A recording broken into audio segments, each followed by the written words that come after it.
Hi, everybody. Thank you for joining us today. I'm Kelsey, the SAVMA Veterinary Economic Officer. So I want to say thank you so much to all the speakers that are joining us today. If you want to go ahead and turn your camera on, I'll go ahead and have everyone do a brief introduction of themselves so we can go ahead and start with Lori. Hi, my name is Lori, Dr. Mangelli. I graduated in May of 2020 from Tuskegee University. I am currently working in Las Vegas, Nevada as a small animal practitioner. Perfect. And then we can jump to Michael. Hey, my name is Mike Dupour. I'm a recent graduate from Wisconsin. I'm currently working in Northern Indiana doing primarily dairy work. Awesome. Thank you. And Danielle. Hi there, I'm Danielle Meyer, and I am a small animal practitioner working in Wisconsin. And Perry. Hey, I'm Perry. I just graduated from Cornell, and now I'm a small animal rotating intern at the University of Florida. Awesome. And Kyrie. Hey guys, my name's Kyrie Larrabee. I graduated from Oklahoma State this past spring. I am currently an intern at Juergens Equine. It's a private practice specialty horse hospital in northern Colorado. So that's what I'm doing right now. Awesome. Did I get everyone? I didn't miss anyone, did I? No. Okay, perfect. So thank you to everyone who submitted questions. We did distribute those to our speakers that we have today. So we'll go ahead and jump right into those. We're going to do 40 minutes going over those questions. And then the last 20 minutes, we're going to do a breakout so you guys can have a little bit more one-on-one time with people that you want to talk with. So we can go ahead and jump to Lori first. One of the questions that got submitted from a student is, I'm torn on whether I should do an internship or go straight into practice. What was your journey and what advice do you have on the job hunting for those that don't have a preference? Okay, so I had the same dilemma. I was very interested in surgery and internal medicine, but I also wasn't quite sure, financially speaking, if I did want to take on internship life, because that would further delay, being able to pay back my loans and everything. So it did take quite a bit of thinking. So what I chose to do was find a hospital that I could get the mentorship both in the surgical and in the medicine aspect, and in the medicine aspect, and allow me to expose myself and figure out what I truly have a passion for. And because I wasn't solely set on either one or the other, at the time I found it wiser to be able to learn in the field before pursuing internship. Now, having been out here doing GP, I have learned a whole lot when I compare it to my classmates who have done internship. It's pretty much probably not the same in terms of hours that I'm committing, but the experience has been pretty tremendous as well. So I do not regret having chosen the GP route. I guess my quick answer would be, if you do not know for certain that you want to pursue a residency, then you will, if you pursue a mentorship in general practice, you will still get the training and the learning that you need. You have gone through 4 years of school, the information that you need to know to be a doctor. Don't ever discredit the amount of work that you have done to get as far as you have. And I believe we're talking to 2021 grads, so congratulations on getting this far in your journey. Awesome, thank you. I think that's a really good point about if you don't know exactly where you want to go and what route to take with GP versus internship. Do any of the other speakers have any points that they wanted to make with that topic? I could, since I went the opposite route. I did do an internship. I kind of had a similar line of thought, though. I'm doing an internship specifically because I was absolutely positive I want to do a residency. I've already applied. I'm doing an anesthesia residency. I just need, someone to take me. But I really agree with a lot of the stuff Lori said, because if you don't want to do a residency, this atmosphere is likely not for you. The reason I'm here is because I needed to network and I needed to get letters, and I need the people at this school to talk to the people at the other schools and convince them to take me. The training that I'm getting as a doctor is great. I spend all day, every day being a doctor, and I think I could go into general practice and probably, get by. But like, I don't learn anything about, GP stuff like vaccines and health appointments for healthy animals. Like, I see really sick ones. So I think that if that's your goal, if you want to stay in GP or you think you might want to, you're going to get that experience better in private practice with, with like a GP vet, and that level of mentorship. And my mentorship isn't really aimed at that. No one is trying to help me find a job in general practice.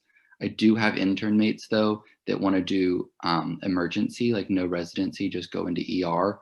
And I think that it can be really good for that, just because we spend so much time doing it. And there's people, criticalists, they are all the time ready to help you and answer your questions, since that is sort of a daunting thing to just start without some guidance.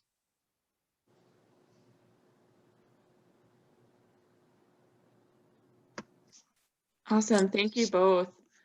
If no one else had any other points, I can go ahead and jump to the next question. For Michael, one question that was submitted is, what was the most difficult thing you faced in the first few days of your new job? Yeah. So this was a fun one for you to think about because there was a lot. But the biggest thing looking back that I kind of got into was just feeling out of place everywhere I went. And it's a little different for me, maybe because it's large animal work. So on every farm, I have to relearn where I go and who I'm working with and what I do. But even just in the office, it was kind of a normal clinic has kind of a flow that people just kind of accept, and you're not yet a part of that. So you don't know where things are, and you're kind of getting in the way at times. And just kind of that feeling that you were either in the way or kind of out of place or not quite sure everything that was going on around you, was probably the most interesting part of those first couple days for me. Can you kind of describe what it was like? Did they have you do an orientation for a few days? Yeah, so we didn't have all the equipment for me yet. So for the first several weeks, I was kind of riding along with other vets. But in our practice, nothing happens at the office. I mean, we don't see any patients there. So it was kind of a very brief, cursory, here's where things are. And then like I said, for the first several weeks, I went out and I would go to ride with the different vets, meet the farmers. And then they'd start sending me out on some of my own calls. So after about 2 or 3 weeks, it was mostly me being on my own. And then it's kind of, even a thing like, where do you park when you get to the new farm? It's kind of interesting, but everybody's pretty understanding of you being the new guy. And it's okay. You should have seen how bad the last guy was at this. So it was something I heard quite a bit. That's great. Can any of our other GPs touch base on what your first day looked like? Any struggles you went through? I can talk a little bit about that from the small animal side. The way that my practice had me start was for 2 weeks. I just followed the various other veterinarians in the practice. There were 4 others. So not seeing any appointments to really learn the medicine. It was more of like, what does the computer system look like? How do we charge? How do we, like, what's the flow, especially with COVID now? The practice that I was at, and I actually have switched practices since graduating. My first day is tomorrow, actually, in my new practice. And so both of them, though, are the same flow in that the clients are all staying outside, and the technicians are going to get the pets, and I stay inside. So that's just a whole different way of meeting clients, I think. And I was worried about that, trying to make relationships in general practice. That's super big, that you're trying to make those relationships and establish those with your clients. And it is a little bit harder, but I think everyone knows that that's just how it is, and they'll get to see my face someday.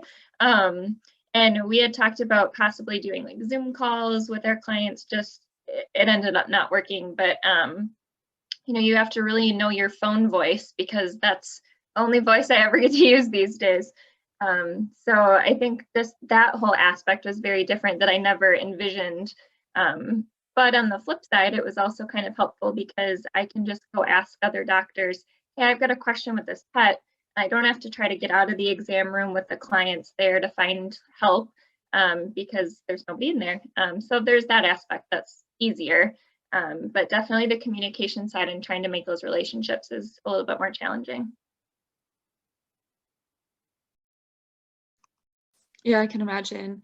Did anyone else have any points of interesting first days, how it went, anything that we could bring into our first day when we show up at our next clinic?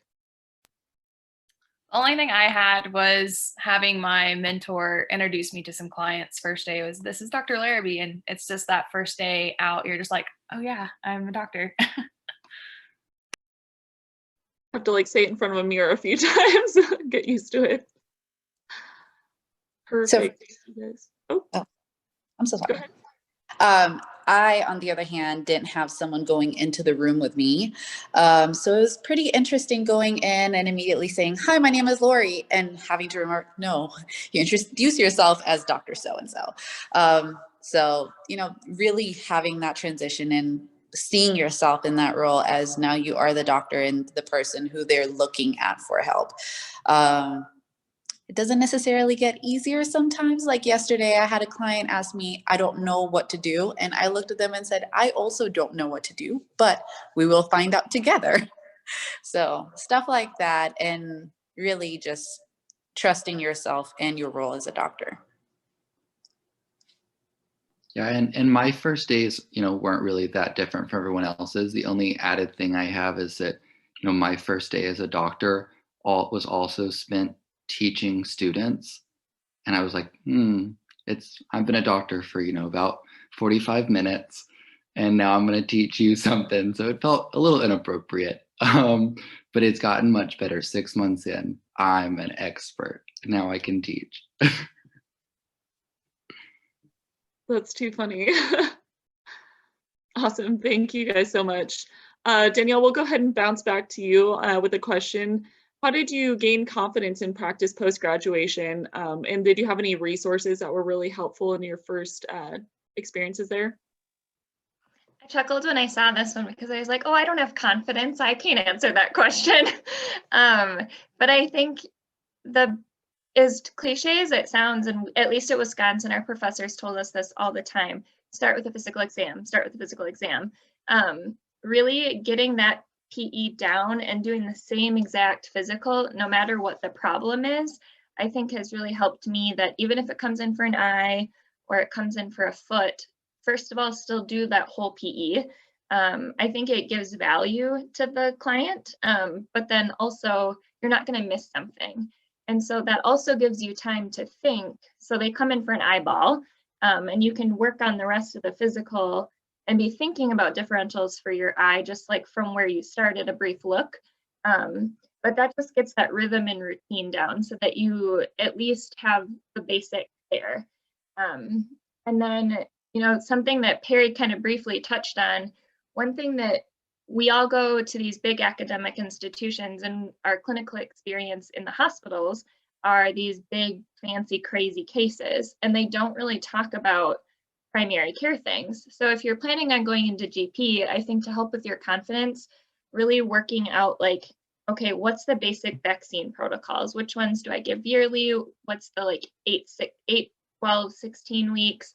What's the hospital protocol? And getting those very basic things down that they seem trivial and basic, but if you know those at least, then you're like, okay, I can do a wellness exam and I feel confident with that. And that's going to be a lot of what you see at the beginning. But just really working on those routine things and really having those down, watching videos. Vin has a lot of great things that in the student center, which you can still access as a doctor, so that doesn't go away when you officially graduate. But they have a lot of videos that are different procedures, from surgery to other things like placing a catheter, that kind of stuff. So I think accessing that as a resource was helpful for me. I still do have a group text from the girls that were closest in my class that were texting each other stuff all the time. Pictures of cytology, that kind of stuff. We're constantly bothering each other.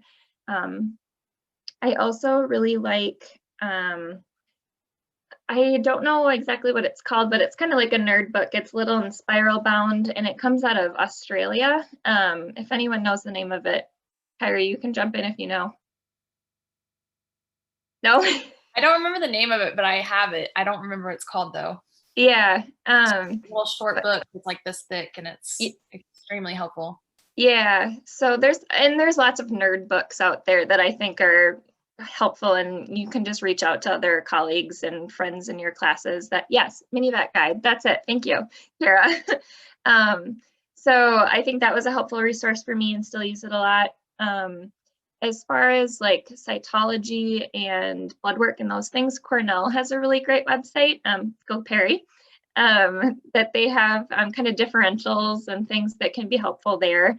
One thing that I never knew about until I got to my first practice, they utilize the lab Antec for a lot of their lab samples. And they have internists that you can actually call. And so find out if your clinic does anything with Antec, excuse me, and you can call their internists. It's free of charge. And that's just another resource that I would use for more complicated cases. And then kind of going back to the confidence, once you start seeing the same thing over and over again, that's when you start to build that confidence. That for a long time, I was like, oh my gosh, it was a puppy wellness. I probably forgot something and something's wrong. But kind of just reminding yourself that it's not likely that there's something wrong when it's a puppy, and trying to not forget what you learned at school, but remember you're in general practice and don't look for those zebras when it's a horse. And don't try to find the problem that you would have seen at school, because Perry's seeing stuff that's super, super intense that myself and Lori have already tried to work up. And that's when we send it off to Perry. And so try to remember that that's the basic stuff, and that's okay. And that's what I love seeing in practice. And you still have that opportunity to work up those big cases and, build your confidence as you get through those. Can I have each of you go ahead and let me know what was your top resource you felt like you used most in those first few weeks, and then even further past that? I guess I'll start. I love Vin, absolutely love Vin. Cote has been super helpful as well.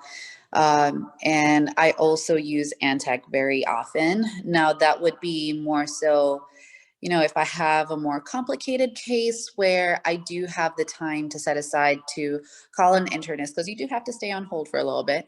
But, one of those where, I need some time to think through what to do. But a lot of times also, if you're in a hospital where there's some senior doctors, they are also an amazing, invaluable resource. They have already you cannot discredit experience. They've already made the mistakes and they've learned from them, and you can learn from their mistakes not to do that. So that was actually, if I think about it, the top part of my resource.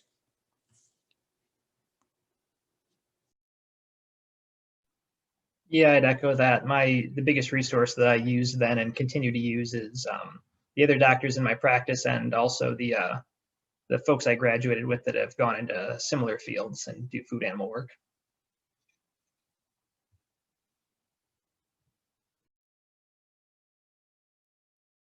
I mean, I work at an academic hospital, so my greatest resource is I have an internist and a surgeon and, everyone, they're right there.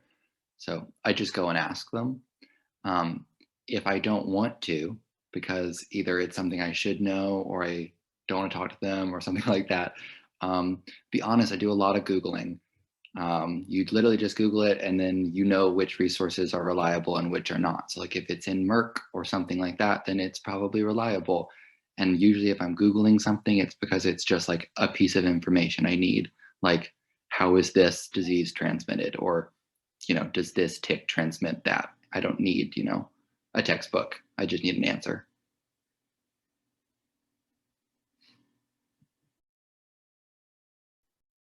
Harry, did you have any to add? I have one more thing to add. Sure. Get plums on your phone. Get plums on your phone. That's it. Oh, Kelsey, I will say one more for people going into general practice. Let me just put my web browser here. It's the Companion Animal Parasite Council. That's really helpful for all the different like preventatives that you can use and the various things that come up as far as like when you have a fecal and it's positive. That's a really, really helpful website that I found. I haven't heard of that one. That one's good. The preventatives just like mashed together in my head, so that's good. All right, I'll go ahead and direct our next question to Perry. What are some unique challenges you face starting work that you wish you could have been better prepared for, whether or not these are COVID related? I guess the first thing that comes to mind is just that we were all trained on clinics, at least my group here, the 2020 people, not in COVID. And then now I'm working in still an academic hospital, but it's during COVID. So everything is over the phone, which is definitely new for me. I think that I kind of really enjoy it. I want to be an anesthesiologist, so like the client interaction isn't like my goal. But I really like that I can talk to the client and then be like, hey, I'm going to get back to you in just a couple of minutes. And then I can go look up everything I want to, just hang up the phone, look it up, and just call them back. Or if they're being like really, really rude or mean, just be like, I'm going to give you a minute and just hang up. That is amazing. It's a perk of COVID. So COVID has a silver lining. Other challenges, I think that the biggest challenge that everyone is going to face is like the feeling that there's a huge knowledge gap, that you don't know enough to be effective when you start. And it really just takes time to get over that, to realize that you know way more than you think you do. Everything from school is actually stuck in your head, not like the minutia, but enough to like point you in the right direction and know where to look for an answer. It is actually in your head. Or knowing who to ask to find that answer. And I think that is literally just a time thing. Like everyone is going to struggle with it. You're going to have a month or two of being like, I have no idea what I'm doing today. And it passes. I mean, I'm 6 months in now. I certainly am still confused all the time. But I feel a lot better about it. Just accepted the confusion, become one. Yes, let it go. Did any of the speakers have anything to add to that question? I don't know if I know Danielle and Perry aren't seeing clients, but our hospital, we have not stopped seeing clients just because we're the fact that it's an equine hospital. You can't just go out into the parking lot and pick up a horse out of the parking lot and take it in. We have to, a lot of these are coming in that are high case, very extreme sports medicine cases that are pretty hard to find usually. And so we need to have that interaction with the clients to let us know what they've been seeing at home or while they're in competition. And so that's something that's just been a little bit different. And I think it's going to vary from practice to practice after you graduate, especially during COVID right now.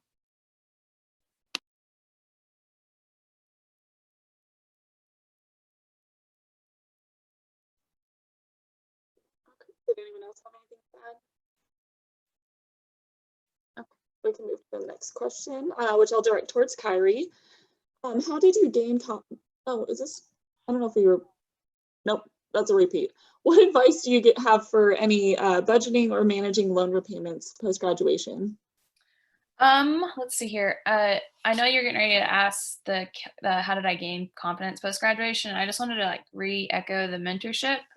I think that's so important. And I just want to echo this because I think that first year out in practice, this is the most important thing that you can do to set yourself up to be successful. So when you go out to interview at practices, try to find a practice that you know, like you set your expectations early on during your interview. And if they're not willing to make that happen for you or work with you to be a mentor for you, you know, that might be something that you put on your con list of when you're making your list of pros and cons for different practices you're going to. I certainly wouldn't have picked this internship if it weren't for the mentorship, because you know, it's so important in your growth in the early career.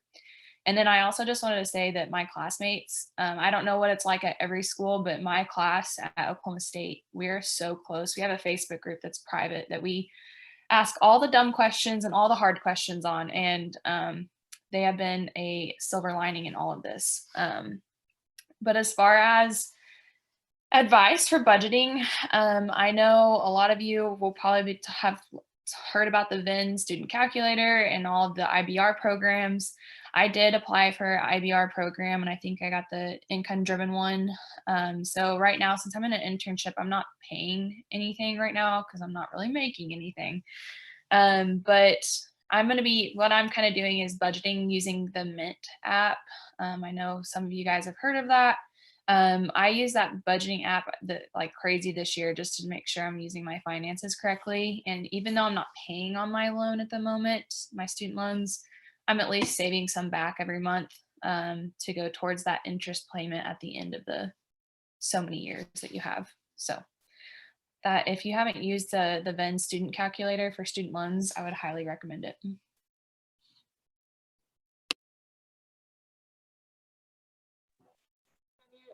Of our speakers in general practice have anything to add on the differences?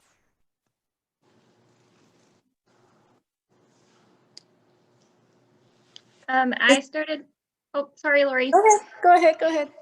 I started paying right away on my loans, especially with the no interest with the federal government, because then I knew I could chip away at the principal right away. So I've been paying every month since I graduated.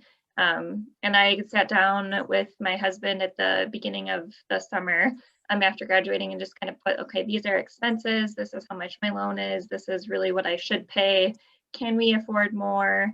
And just working out really your expenses and try to pay more than, you know, the minimum, I think is my advice. If you can afford it, certainly don't put yourself in a bad place for that. But if you can make it work, the faster you pay it off as far as the interest rates, the better you'll be. Mine was just to piggyback off of what Kyrie said in regards to the VIN student calculator. It's also worthwhile to watch Climbing Mount Debt by Tony Bartels, Dr. Tony Bartels. He really explains the calculator for one, but also helps you understand what's expected of you. I'd looked at that calculator over and over again, and it hadn't quite made sense to me. Even after looking at the different type of repayment plans, they all kind of look the same.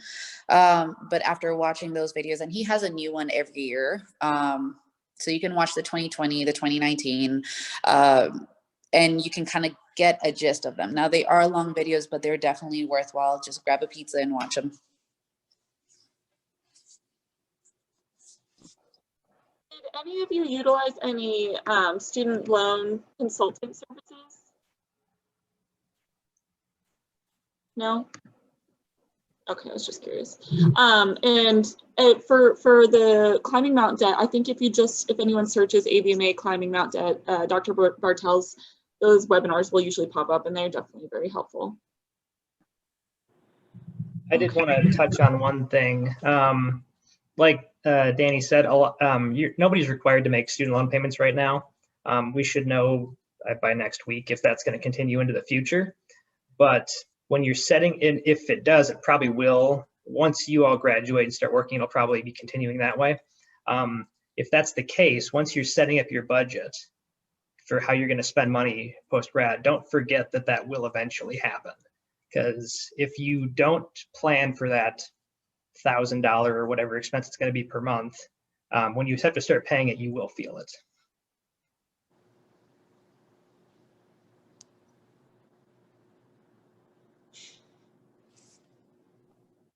Perfect, thank you.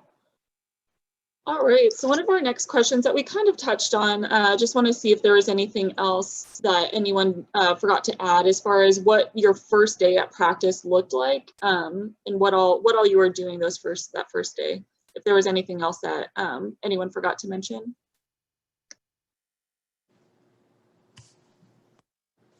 My first day was, I was supposed to be eased into things. My first surgeries were supposed to be just neuters, and then graduate into spays, and then, you know, move from there. And my first exams were just supposed to be vaccine rooms. But the cookie does not always crumble how you expect it to. And so all my neuters canceled that day. So I did not have any surgeries for that day. And for some reason, my vaccines didn't show up. So my first patient was a CKD. And it's fine. You already know how to approach a CKD. It's okay. You don't have to go baby step, baby step, baby step. Even if your baby step kind of has a little bit of a wobble, that's fine. So was that on your actual first day? Yeah, my first day, my very first day, my very first patient was a CKD. That's too funny. It was interesting going in. One, I did not know how to make an estimate for anything. And the patient hospitalized, so I knew the basics, you know, just like I think it was Danielle who said, do your physical exam. So I did my physical exam and I worked it up, told the owner I needed blood work, I needed blood pressure, I needed x-rays, and the owner approved for all of that. And then suddenly I needed to tell the owner, okay, we need to hospitalize to be on IV fluids. And all of this was it took a lot of time because I needed to learn how to do all of these estimates because I kept just going back and forth, back and forth, back and forth. But it was a cool first case. What time frame were they allotting for you for your different appointments? Theoretically, what they were supposed to be? Theoretically, they had given me 30 minutes for vaccine rooms. But seeing as all my vaccine rooms canceled and my neuters didn't show either, I ended up taking that CKD and I think they ended up giving me like 3 hours to work on the CKD patient. They basically did not rush me to go into any other room. They let me take that one patient and work on it at my pace. And they were there for me if I had any questions to ask. They didn't rush me to go see something else. Now, 6 months later, completely different ball game. Typically for my exams, I want to say I have about 15 to 30-ish minutes to kind of just get the initial things going, where I'll talk to the client, give them their estimate, start off with, you know, preliminary diagnostics if that's what needs to be done. Most of the times, if I feel like it's something involving, I will go ahead and let them know that I'd kind of determine how many hours I think I need and let them know that I'll call them back with information as I get it. And that relieves me of the pressure of, oh my goodness, I have a client waiting in the exam room for an answer. So 6 months in, I've figured out how to manage situations, whereas vaccine rooms are in and out, not a big deal.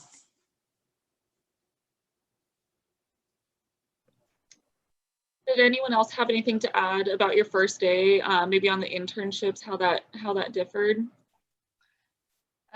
My first day was, we had a full day of lamenesses ahead of us. We had like 8 horses to do lamenesses on, and usually about each one we spend about an hour on. And my boss looks at me after we do the first lameness. She goes, all right, you ready to inject hocks?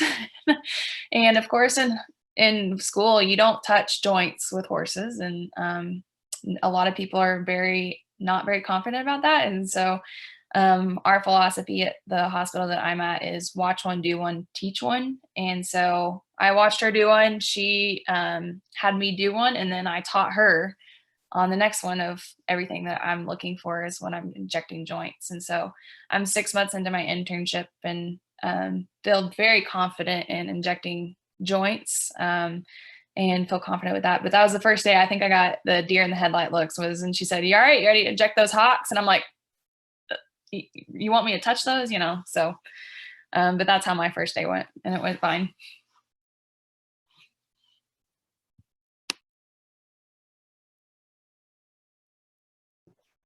Carrie, did you have anything to add for your internship?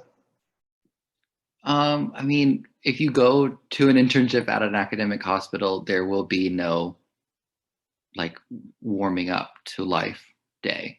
You just have to go to work, and the appointments will come, and some of them will be yours, and it's just you. You just have to do it. I mean, it's just what like the job is, right? You just have to go and do it. My first appointment was I was on soft tissue my first day. I had a dog that needed a cystotomy, and it was literally all my problem. I had to go ask a tech how much that costs. I have no idea where all the paperwork was. How do I get anesthesia to happen? How do I get it on the schedule? I had no idea. You just figure it out. It's fine. Dog got a cystotomy. I was not expecting that. I was expecting like the full orientation breakdown, like you were just with somebody on somebody's hip the whole time. I mean, there was an orientation. I had 2 weeks of orientation, but it was over Zoom, and it wasn't like when you get to work, you'll have a patient and you'll do this and this and this. It was like, here's Cornerstone. Have you heard of Cornerstone? Our hospital has every service. This is where they are. It wasn't helpful.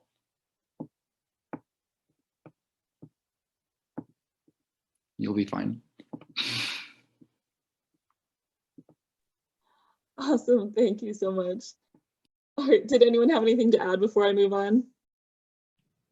I will say, like I mentioned, my first 2 weeks were just like following along to just find out how everything worked.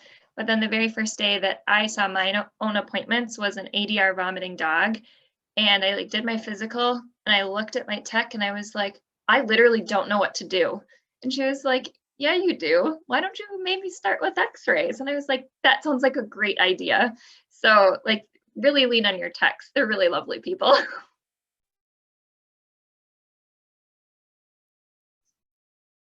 All right, thank you. All right, we'll go ahead and direct the next question to Mike. So regarding mentorship, which is definitely a hot topic, how do you find a place that truly offers good mentorship? Did it play out how you expected it to, and how they portrayed during your interview process? Yeah, so honestly, Kyrie nailed this earlier, but I think it comes down to knowing what you need and communicating that, like making that one of the first things you ask in the interview is, hey, what does mentorship look like here? And for me, that meant riding along with the other doctors for a couple weeks to get to know where things are and kind of how appointments usually go. It meant we talked about how I would work into the on-call schedule. They wound up having a backup person on for me for the first couple of months until I kind of got my feet under me. But yeah, just knowing what you will need in practice to be successful and then being upfront about that. I mean, that's something that is as crucial as salary and benefits is what does working here look like for me for this first, month to 6 months to however long they consider that period to be. Obviously, it's a little different in cattle practice because I can't just walk next door and ask my boss, hey, can you come take a look at this for me? I might be 30 miles away from my nearest coworker. But they have been great about being available over the phone, I had a down cow once, and I texted my group, hey, does anybody have any ideas about this? My boss just instantly FaceTimed me, and he's like, show me the cow. So just having people available like that, even when you're kind of on your own like that, is it's kind of just indicative of the way the mentorship played out for me. Overall, yeah, my mentors have been great, and I didn't ask probably as many questions as I should have, but I just had a good feeling after meeting with my boss for the first time that they were pretty open and approachable people. One thing I would say is look at your boss or look at the person that's interviewing you and think, if I had to come to this person and say, I really screwed something up and I need help fixing it, how comfortable would you be saying that? Because you'll probably have to say that at some point. I love that. That's something I never really thought of. That's awesome. Does anyone else have any tips on through the interview process? How did you see what kind of mentorship style they would have and if it was compatible with yours?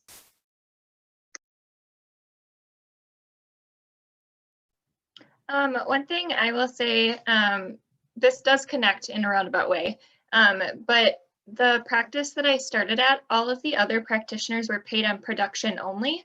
And so that actually kind of factored into my mentorship, because even though they had said they wanted to be mentors, and we had worked out like a mentorship plan, every minute they're not seeing patients is a minute they're not making money. So that's just like a different vibe in that hospital, and because that's just how they work. So had I known that's how they were paid ahead of time, I would have just asked different questions, because it did affect how much help I could get.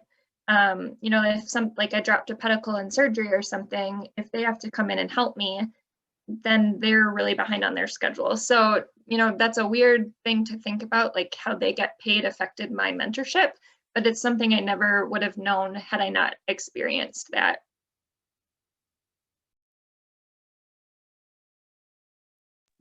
No, that's awesome. I never would have thought of that either for both of those. I never would have thought of those. That's great. And I know, Kyrie, you seem like you've had a really good experience with mentorship. What really stood out when you were talking with your mentors? Well, I did an externship with them, and that's if people are going into internships, especially academic internships, it's really hard to know what to expect, because obviously you put your name in the hat and you're just hoping that you get picked somewhere. For me, with an equine internship, sometimes that's a lot different, because you're not going into the system. You're actually sending in individual applications to hospitals, and you usually do it in the fall to spring season of your senior year. And so I tried to do as many externships at all these places I was interested in applying at to get a feel of, would I be happy here working as an intern? Because I know I'm going to be working long hours, but are they going to be available? Like Mike said, if I call them, are they going to answer the phone and give me what I need to do with a horse that's colicking in the middle of the night?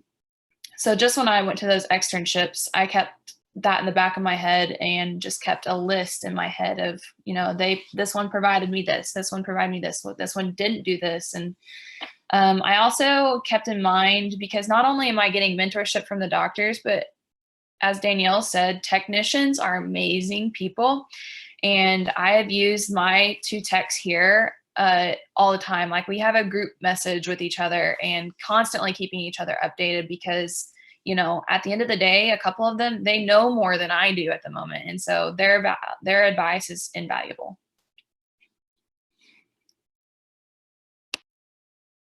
From the just perspective of mentorship as an intern, I don't know how many of you are applying to the match right now and are like about to rank, but if you haven't looked into mentorship where you're applying, it's crucial. Like, it is the internship.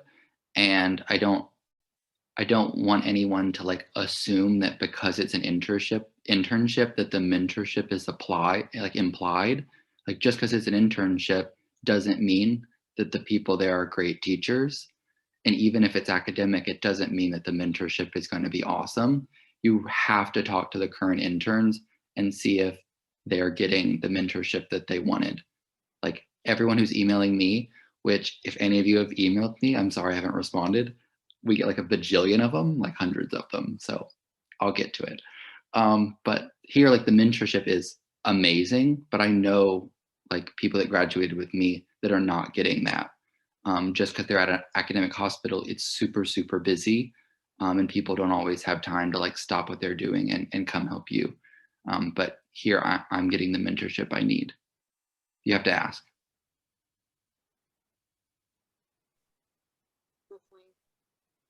Well, I think we're at a cap for our questions that we had submitted. And so, Morgan, if you'll walk me through, I think we're going to work on a breakout so that you guys can have a little bit more one-on-one time with folks that we would like to talk to.